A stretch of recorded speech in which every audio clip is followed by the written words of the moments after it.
Hello student, चलिए आज से फिजिक्स स्टार्ट करते हैं।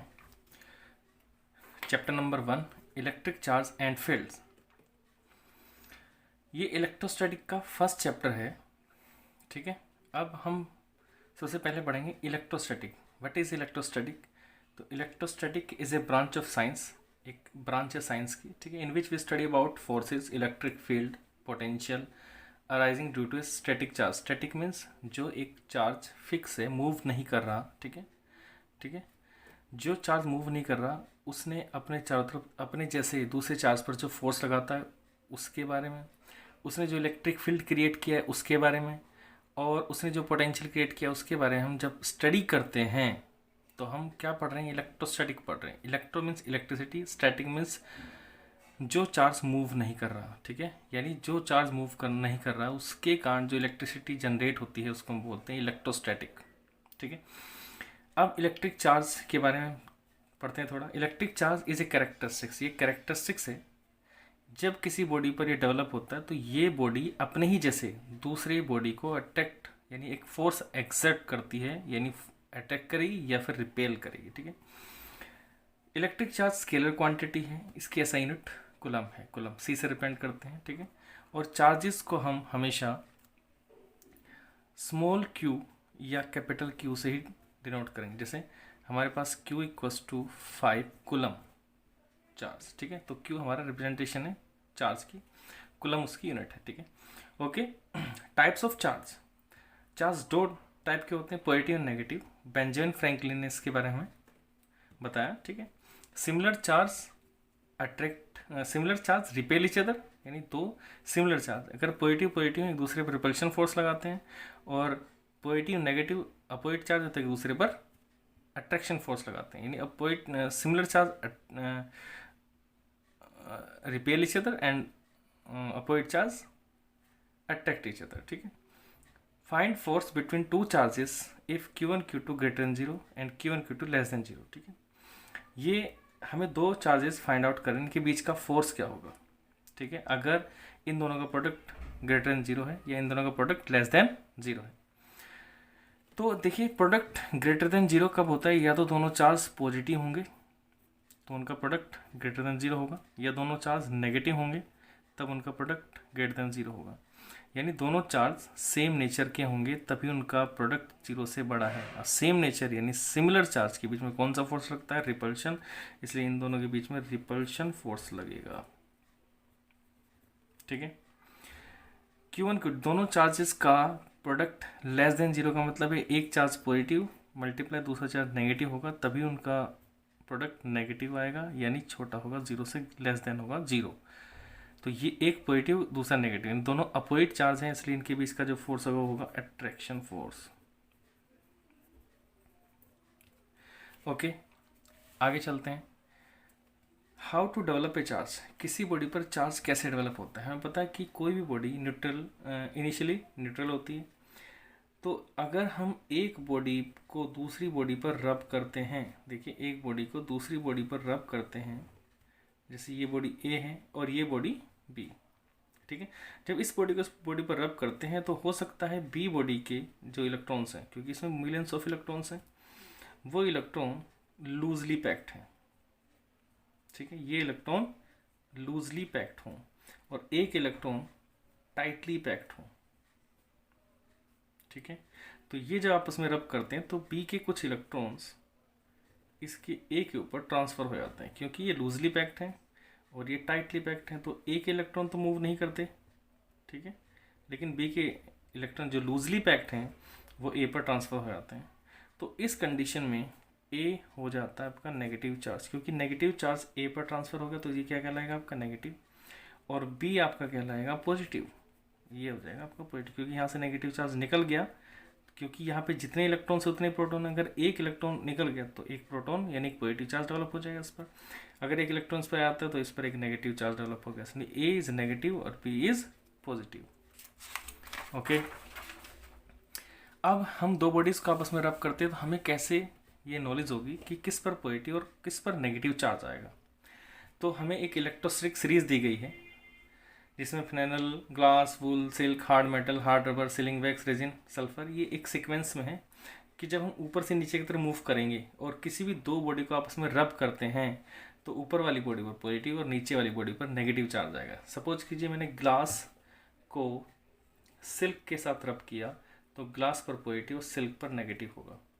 अगर मैंने सिल्क को हार्ड रबड़ के साथ रब किया तो सिल्क पर पॉजिटिव और हार्ड रबड़ पर नेगेटिव, यानी नीचे वाले पर हमेशा नेगेटिव और ऊपर वाले पर हमेशा पॉजिटिव चार्ज होगा।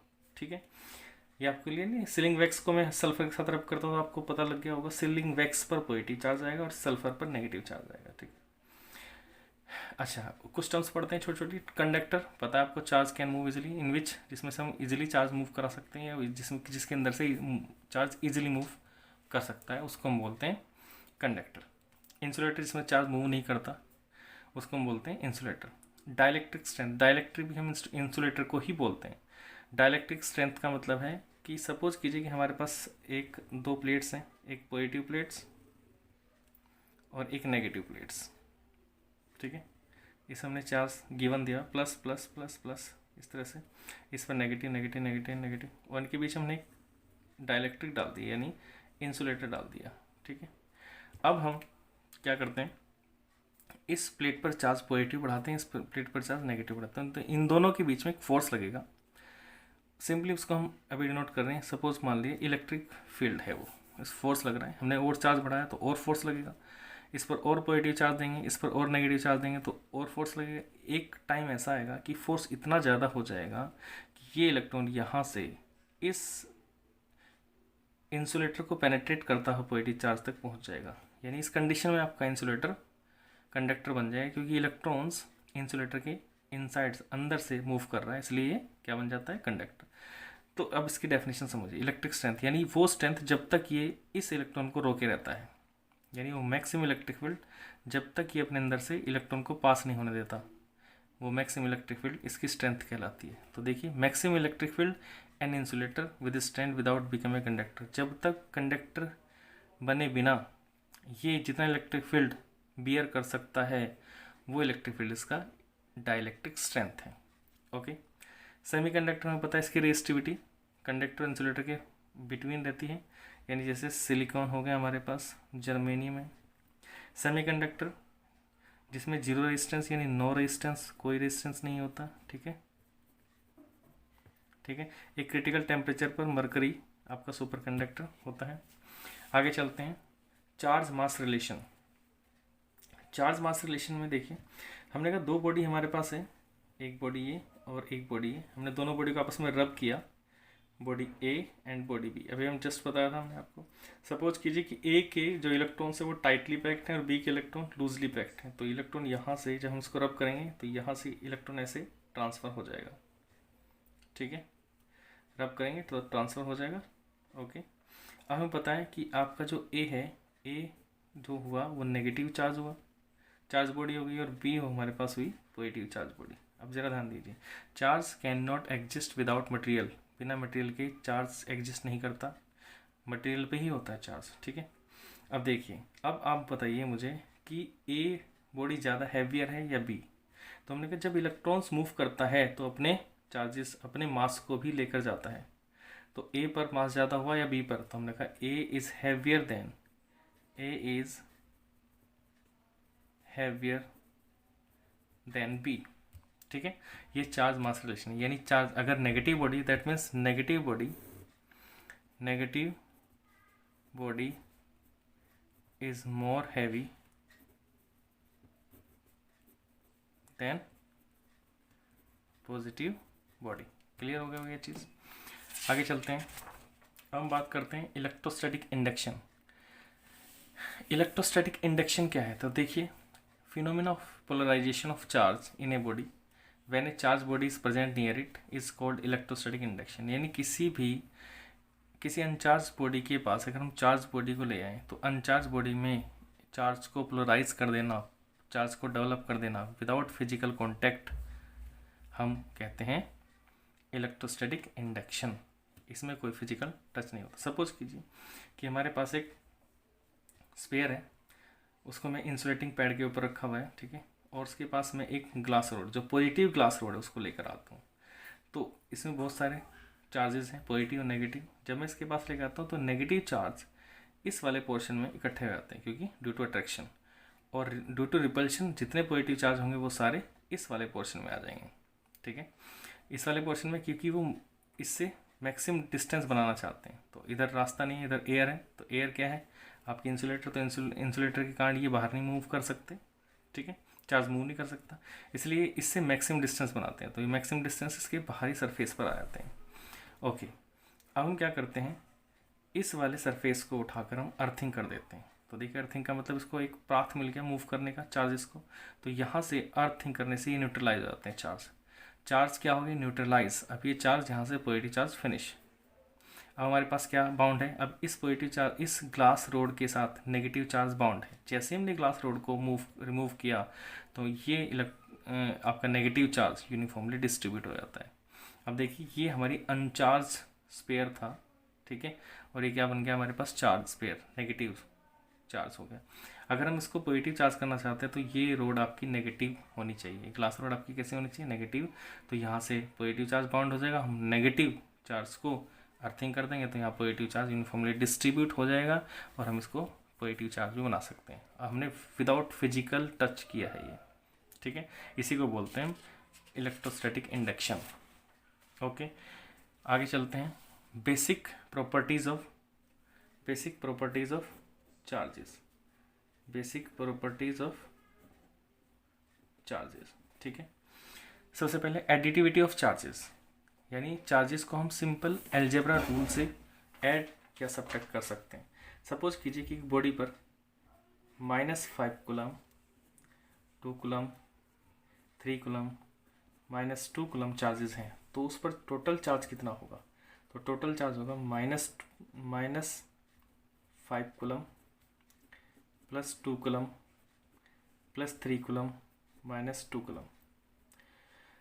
तो ये हो गया आपके पास 2 कूलम चार्ज। तो सिंपली ऐड कर देंगे, -7 और +5, तो -7 और +5 आपका होगा -2 कूलम चार्ज आपके पास आ गया। तो सिंपली अलजेब्रा रूल लगा के हम इनको ऐड कर सकते हैं। फिर आता है हमारे पास number 2, quantisation of charge. Quantisation of charge का मतलब समझिए कि सपोज कीजिए एक बॉडी है मेरे पास ये, और मैं इन दो बॉडी को आपस में रब कर रहा हूँ। रब करने से ये इलेक्ट्रॉन इधर ट्रांसफ़र हुए, तो ये इलेक्ट्रॉन कैसे ट्रांसफ़र होंगे, ये चार्ज कैसे ट्रांसफ़र होगा। हमने कहा टोटल ट्रांसफ़र चार्ज, जो टोटल ट्रांसफ़र चार्ज होगा वो क्यू होगा, कितना। हमने कहा सपोज कि 10 इलेक्ट्रॉन ट्रांसफ़र हुए, तो 10 इलेक्ट्रॉन यानी 10 × 1 इलेक्ट्रॉन पर चार्ज। ठीक है, 10 × 1 इलेक्ट्रॉन पर चार्ज, यानी कोई भी चार्ज जो होता है वो इंटीग्रल मल्टीपल ऑफ इलेक्ट्रॉन पर चार्ज के इक्वल होता है। यानी अगर हम जब इलेक्ट्रॉन ट्रांसफ़र होंगे तो वो 10 इलेक्ट्रॉन ट्रांसफ़र होंगे, 20 होंगे, 1000 होंगे, 2000 होंगे। ठीक है, 1.5 इलेक्ट्रॉन ट्रांसफ़र नहीं होता, यानी कॉन्टिन्यूस क्वांटिटी नहीं है, ये इंटीग्रल मल्टीपल होता है। 10 इलेक्ट्रॉन यानी टोटल चार्ज हमारे पास कितना होगा, Q = n × 1 इलेक्ट्रॉन पर चार्ज 1.6 × 10⁻⁻⁹ कूलम, इतना चार्ज होगा। यानी जितने इलेक्ट्रॉन्स आपके ट्रांसफ़र हुए और 1 इलेक्ट्रॉन पर चार्ज की मल्टीप्लाई, ही आपका टोटल चार्ज होगा।